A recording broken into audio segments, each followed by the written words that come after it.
It's the year 2015, and Stephanie, a student at American University, is just waking up. Her morning ritual includes turning off her alarm, brushing her teeth, and getting ready for class. But already, Stephanie has communicated with multiple people.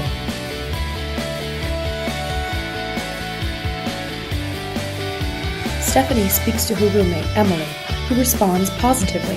In 2015, verbal communication remains a staple of interpersonal interactions, despite the increasing prevalence of technology as a communication method. Stephanie notices clothes on the floor and decides to leave a passive-aggressive note on the wall, a kind of verbal communication typical in college student speech communities in 2015.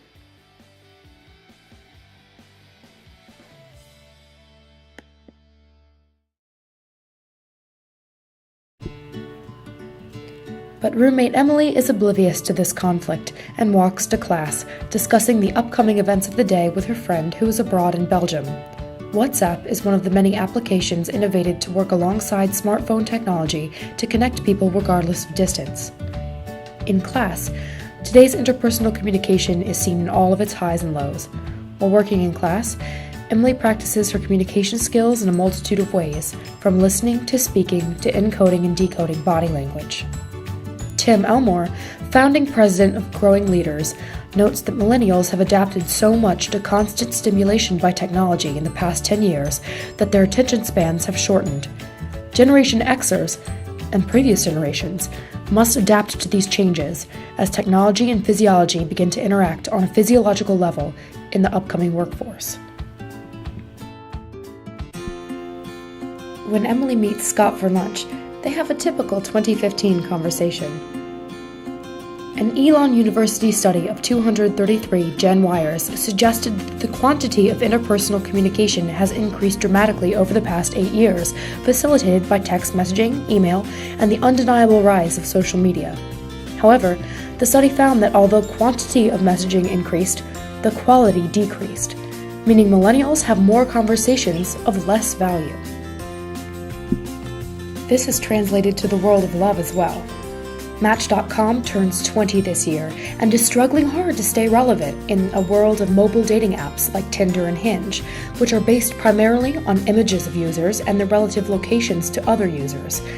Tinder reported processing over 1 billion swipes a day, left to right meaning interested or not, and 2 million matches or mutual interests a day. As free applications targeting 18 to 24-year-olds, Tinder and Hinge have a reputation for contributing to casual encounters and usually not much more, according to Julie Spira, an online dating guru. The Washington Post cited Tinder as easy, casual, and fun, and really like a game, suggesting that mobile dating apps are taken less seriously than subscription websites like Match.com or eHarmony. Compounded with decreased quality conversations by millennials, digital matches, when pursued, lead to undoubtedly awkward encounters. Models of dating based on mutual interest in activities are sacrificed for a model based on mutual interest in appearance, and often, seeking individuals may not have much in common.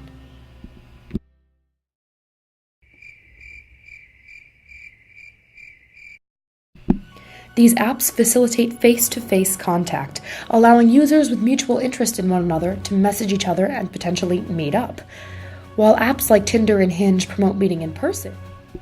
The issue of decreased quality conversations make them less appealing as serious long-term dating sources.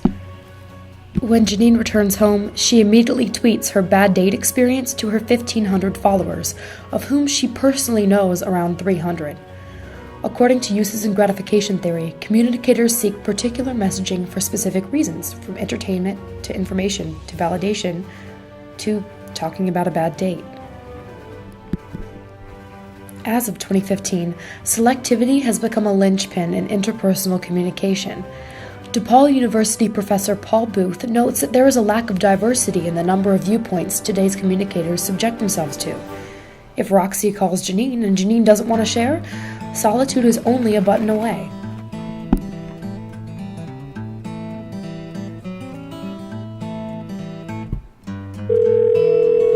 Hello?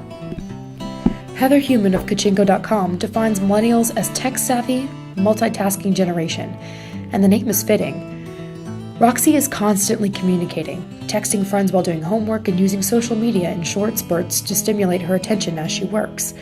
Productivity expert Julie Morgenstern notes that multitasking decreases efficiency by 400%, causing information retention and memory problems in multitaskers. However, face-to-face interpersonal communication has not been completely destroyed by the rise of social media in 2015. Programs such as Skype and iChat have been lauded with establishing meaningful social relationships through a digital medium, allowing particular others, in this case Roxy's parents, to communicate effectively and efficiently with one another. As our heroes head to bed, they dream of the future of interpersonal communication.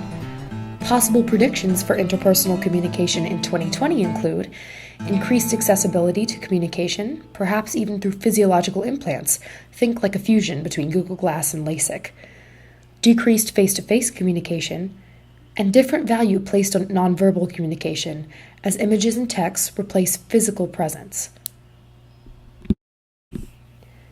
In all, 2015 has seen a rise in the prevalence of digital media as a means to conduct interpersonal communication. We hope that as technology continues to advance, so do our communication methods, so we can maintain meaningful interpersonal relationships in a rapidly changing world.